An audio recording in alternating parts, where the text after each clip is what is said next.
ये video FFC और effort के डिफरेंस की आपने देखी तो होगी, लेकिन ये सेकंड पार्ट ये पहले पार्ट से बहुत ज़्यादा डिफरेंस होगा। ये सेकंड पार्ट में हम कंपनी की वैल्यूएशंस को एक दूसरे के साथ कंपेयर करेंगे, कंपनीज की फेयर वैल्यूज़ को देखेंगे एंड कंपनी के फ्यूचर प्लान्स को एक दूसरे के साथ कंपेयर करेंगे। तो at the end decision final होगा कि कौन सा स्टॉक में इन्वेस्टमेंट करनी चाहिए, कौन सा स्टॉक ज़्यादा बेहतर है एंड कौन सा स्टॉक में कितनी कैपेबिलिटी है प्रॉफिट देने की इन्वेस्टर्स को।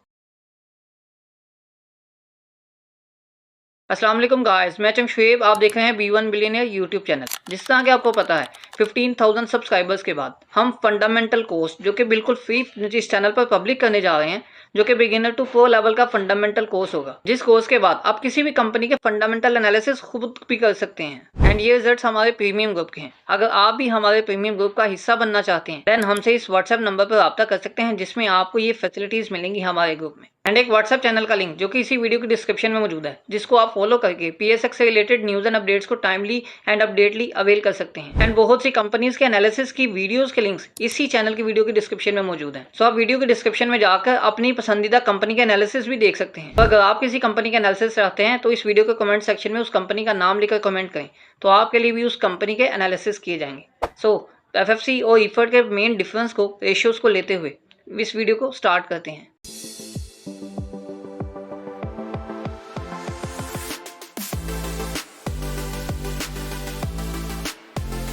तो एफएफसी और इफर्ट में मेन डिफरेंस जो कि फंडामेंटली हमने कंपनी के डिफरेंस को आपस में कंपेयर किया था, तो वो एनालिसिस की वीडियो का लिंक इसी वीडियो के डिस्क्रिप्शन में मौजूद है, आप उसको भी देख सकते हैं, जो कि पार्ट 1 था।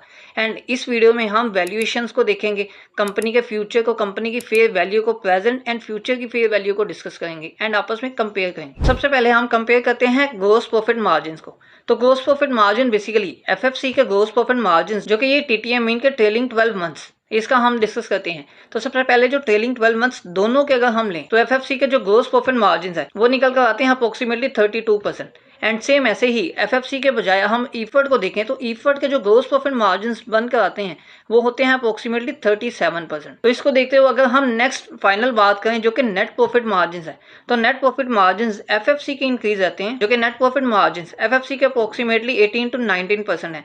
एंड अगर हम इफर्ट को देखें तो इफर्ट के अप्रोक्सीमेटली जो नेट प्रॉफिट मार्जिन है वो 14 to 15% है। एंड अब अगर हम रिटर्न ऑन इक्विटी की बात करें then return on equity FFC की अप्रोक्सीमेटली 59% है, जो कि सेम ऐसे ही इफर्ट की भी अप्रोक्सीमेटली 58% है। तो इसमें एसेट्स कोई मेजर डिफरेंस नहीं है।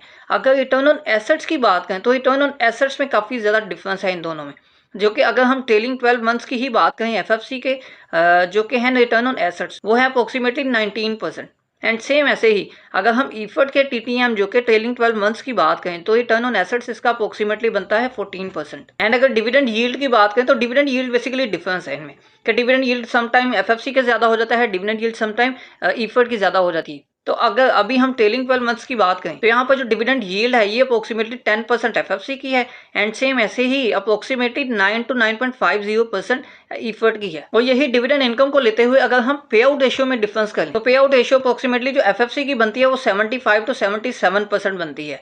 एंड अगर हम पे आउट रेशियो उसकी बात करें इफर्ट की, एंग्रो फर्टिलाइजर की, देन वो अप्रोक्सीमेटली 92 to 93% इनकी पे आउट रेशियो बनती है। तो पे आउट रेशियो एफएफसी की थोड़ी लो है एज कम्पेयर टू इफर्ट, क्योंकि एफएफसी अपने दूसरे प्रोजेक्ट्स में अपनी जो प्रॉफिट है उसको ज्यादा यूटिलाइज करते हैं, इस वजह से इनका पे आउट रेशियो वो जो थोड़ा कम है। तो अगर एफएफसी और इफर्ट की पीई रेशियो या पीबी रेशियो की बात करें तो एफएफसी की अप्रोक्सीमेटली जो पीई रेशियो निकल कर आती है वो है तकरीबन 7.50%। एंड सेम ऐसे अगर हम इफर्ट की पी रेशियो की बात करें तो वो अप्रोक्सीमेटली 10% है। एंड सेम ऐसे ही प्राइस टू बुक रेशियो भी एफएफसी की निस्बत जो इफर्ट है उसकी थोड़ी ज्यादा है, जो कि एफएफसी की अप्रोक्सीमेटली जो पीबी रेशियो है वो 4.50 के आसपास है। एंड सेम ऐसे ही जो पीबी रेशियो निकल कर आती है इफर्ट की वो है 5.8090 के आसपास। एंड यहाँ पर अगर हम मेजर बात करें कि नेट एसेट्स पर शेयर इन रुपीज, तो नेट एसेट्स पर शेयर एफएफसी का अप्रोक्सीमेटली 88 रुपीज है, कि मतलब नेट एसेट जो है कंपनी का पर शेयर के अकॉर्डिंग कितना है वो 1 जो पर शेयर है उसके अकॉर्डिंग 88 रुपीज़ है। एंड सेम ऐसे ही इफर्ट का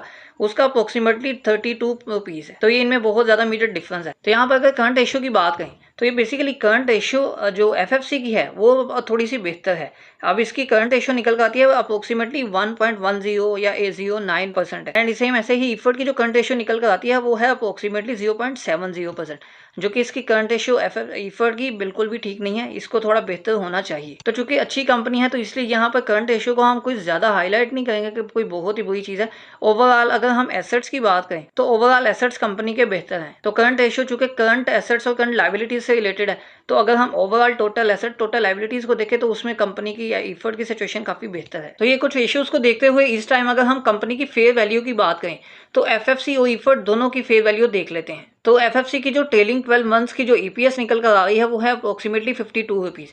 तो 52 रुपीज हम लोग इसकी एफएफसी की ईपीएस कर लेते हैं। एंड अगर पी रेशियो की बात करें तो एफएफसी की पी रेशियो निकल कर आती है 7.50 to 60। तो अब बारी आती है कंपनी के फेयर वैल्यूज की। तो अब दोनों कंपनीज की फेयर वैल्यू को देखते हैं। सबसे पहले एफएफसी के रेवेन्यू आपके सामने है, तो इसका जो प्रॉफिट आफ्टर टैक्स है वो भी आपके सामने है, जो कि 12 ट्रेलिंग मंथ्स का है। तो क्वार्टर वाइज रेवेन्यू प्रॉफिट आपके सामने है एंड सेम ऐसे ही क्वार्टर वाइज ईपीएस आपके सामने है। तो इसके बाद हम एफएफसी की जो पीई रेशियो ले लेते हैं 7.50 एंड एट द एंड अगर हम फेयर वैल्यू को कैलकुलेट करिए वैल्यूज को देखते हुए तो इस कंपनी की एफएफसी की फेयर वैल्यू निकल कर आती है अप्रोक्सीमेटली 360 to 370। तो इसको देखते हुए तो लग रहा है कि वो जो स्टॉक है वो ओवर बाय है, लेकिन ओवर बाय का ये मतलब बिल्कुल भी नहीं होता कि इसको आपने बाय ही नहीं करना, क्योंकि ये सेक्टर वाइज डिस्ट्रीब्यूट किया जाता है। सेक्टर वाइज देखा जाता है कि कहीं स्टॉक्स आपको पी रेशियो से ऊपर ही मिलते हैं, कंपनी की जो फेयर वैल्यू उससे ऊपर ही स्टॉक मिलेगा।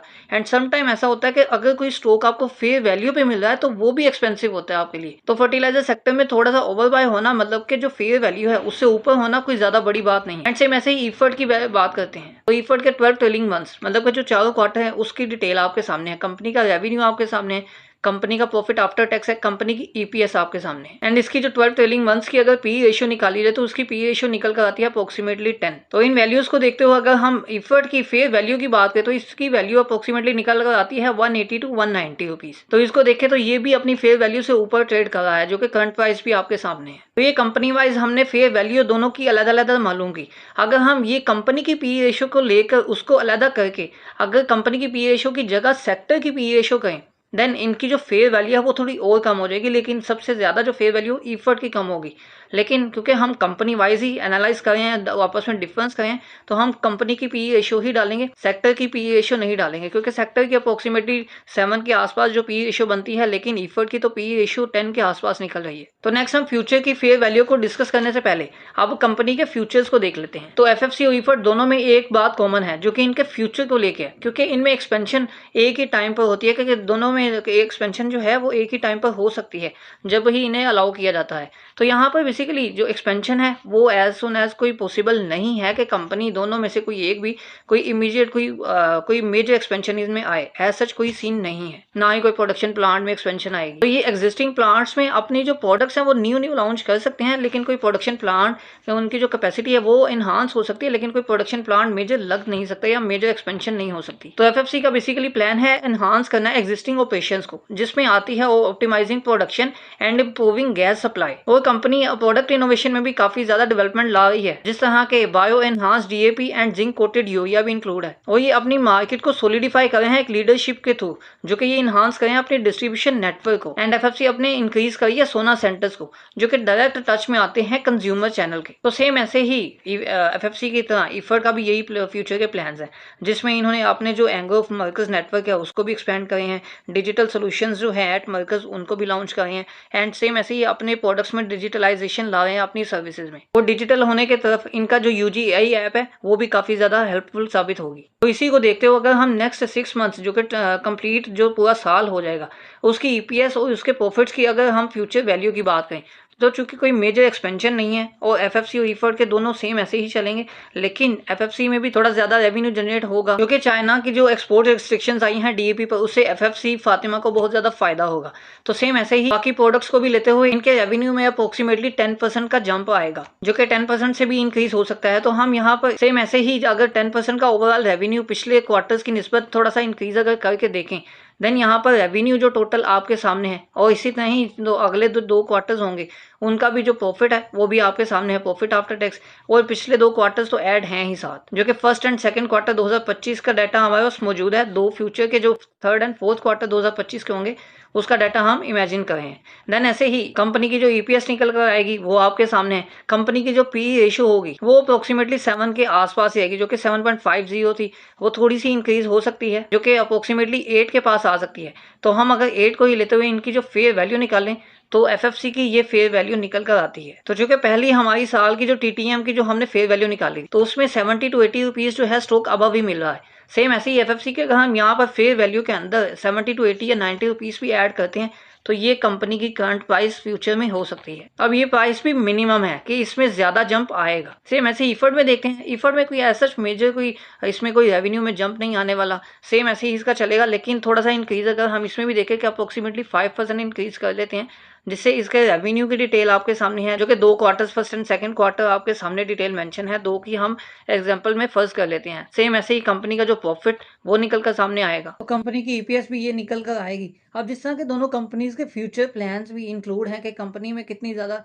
कंट्रीब्यूशन हो सकती है रेवेन्यू में, तो हम उसके जो एनुअल रिपोर्ट्स हैं उसके अकॉर्डिंग ही थोड़ी सी इसमें कंट्रीब्यूशन कर रहे हैं, तो ये थोड़ी सी ऊपर नीचे हो सकती हैं। देन ईपीएस के बाद ईफर्ड की हम जो एक्चुअल जो पीई रेशियो है 10 के आसपास, हम वही 10 ही ले लेते हैं।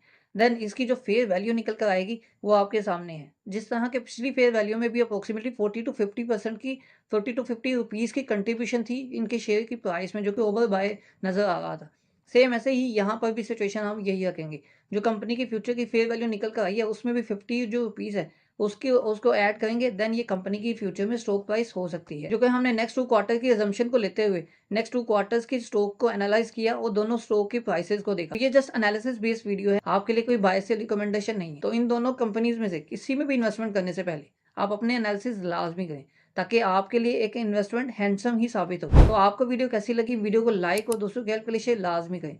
मजीद ऐसी वीडियोस को देखने के लिए इस चैनल को सब्सक्राइब कर लें एंड बेल आइकन को प्रेस करना बिल्कुल भी नहीं भूलना, ताकि आप मजीद ऐसी वीडियोस को मिस ना कर पाएं।